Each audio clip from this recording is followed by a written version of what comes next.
Halo, saya Dr. Nahla. Lagi-lagi saya akan ngomongin tentang COVID-19 atau yang mungkin lebih dikenal sebagai virus corona. Mudah-mudahan belum pada bosan dan jangan sampai bosan dulu karena banyak sekali informasi sekarang yang beredar. Belum tentu betul, masih banyak hoax-hoax yang harus dibasmi, dan bagi teman-teman yang bisa mendapatkan banyak informasi, semoga dapat juga meneruskan informasi ini karena apa yang kita lakukan harus kita mulai dari diri kita sendiri dan kita ajak teman-teman di sekitar kita untuk melakukan hal yang sama.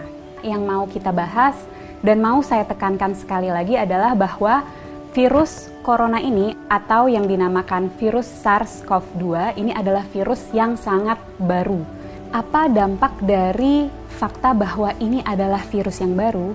Yang pertama, berarti kita belum tahu pasti sifat dari virus ini.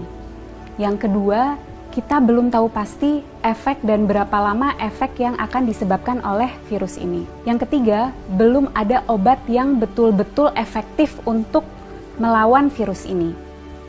Yang keempat, belum ada vaksin yang bisa mencegah seseorang untuk tidak terinfeksi virus ini. Jadi itu yang teman-teman harus selalu ingat. Informasi ini bukan untuk membuat teman-teman panik, tapi untuk membuat teman-teman lebih waspada bahwa memang apa yang sedang kita hadapi ini betul-betul nyata. Dan bersama-sama kita bisa mencegah penularan virus ini lebih luas. Secara umum ketika virus masuk ke dalam tubuh kita, gejala yang ditimbulkan itu mirip-mirip. Demam, sakit kepala, lemah, letih, lesu, pegel-pegel, seperti itu. Bagaimana dengan virus yang masuk spesifik langsung ke infeksi saluran pernafasan? Ada pilek, hidung meler, hidung tersumbat, nyeri tenggorokan, batuk, sesak nafas, nyeri dada.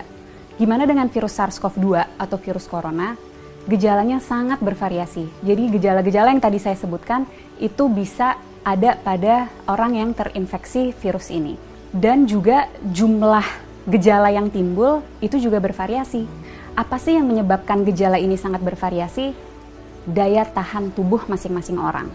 Jadi kalau kita nih yang sebagai anak muda, sehat, nggak ada penyakit, daya tahan tubuhnya baik, kemungkinan gejala yang kita alami ketika kita terinfeksi virus ini sangat ringan atau bahkan sama sekali tidak ada gejalanya.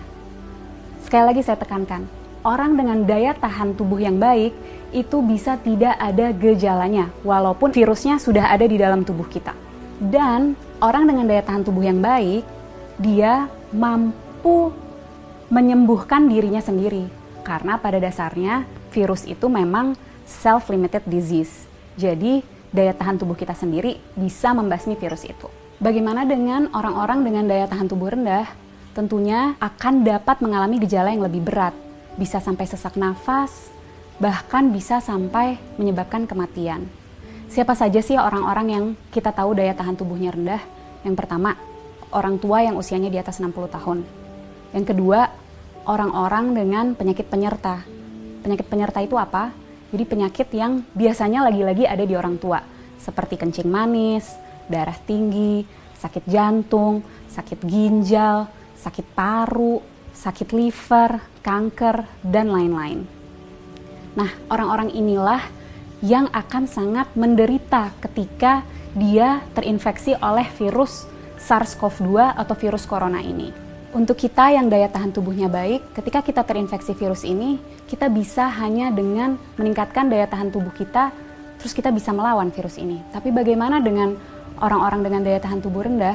Itu yang harus kita pikirkan. Itu yang harus kita cegah supaya mereka tidak tertular virus ini.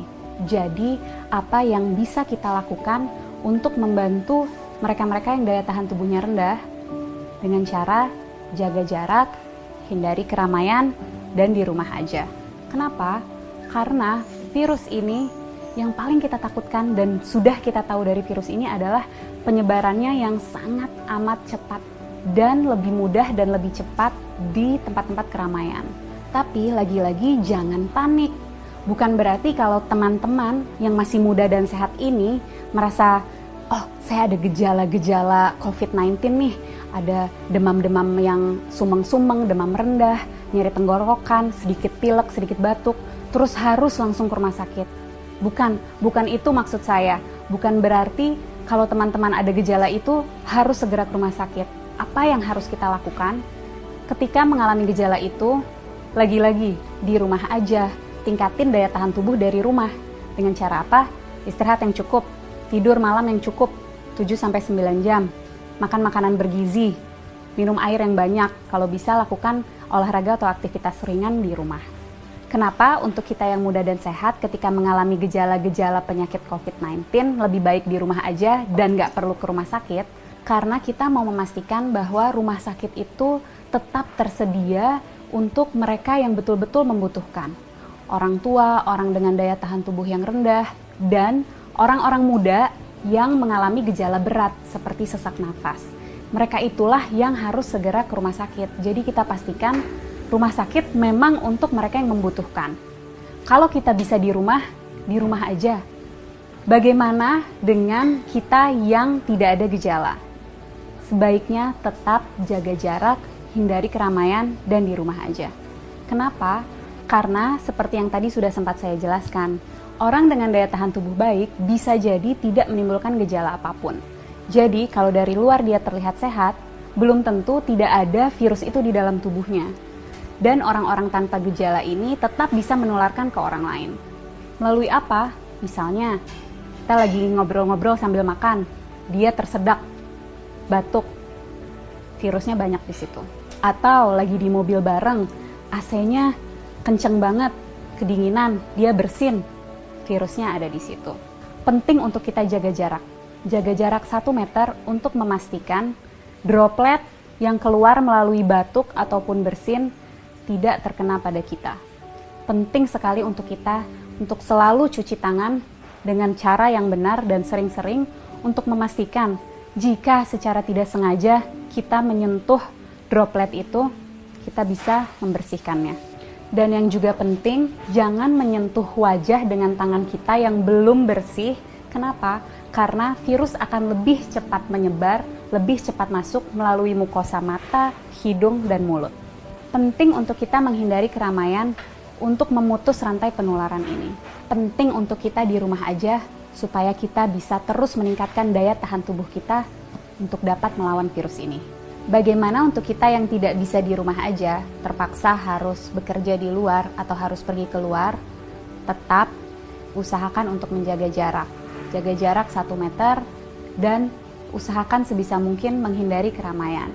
Jangan lupa untuk selalu menjaga kebersihan dengan mencuci tangan yang bersih. Kalau tidak bisa menemukan air dan sabun, kita bisa menggunakan sanitizer. Para peneliti, dokter-dokter, farmasis, tenaga medis, dan semua sedang berusaha mati-matian untuk mencari obat dan vaksin dari virus ini. Mari kita berperan membantu mereka dengan cara jangan panik tapi tetap waspada. Kita jaga jarak, hindari keramaian, dan di rumah aja. Nggak perlu ke rumah sakit kalau gejalanya ringan. Pastikan rumah sakit tersedia untuk mereka yang membutuhkan, orang-orang tua, orang dengan daya tahan tubuh rendah, dan orang-orang dengan gejala yang berat seperti sesak napas. Yuk teman-teman, kita bareng-bareng lawan virus SARS-CoV-2 ini. Dan untuk teman-teman medis, tetap semangat.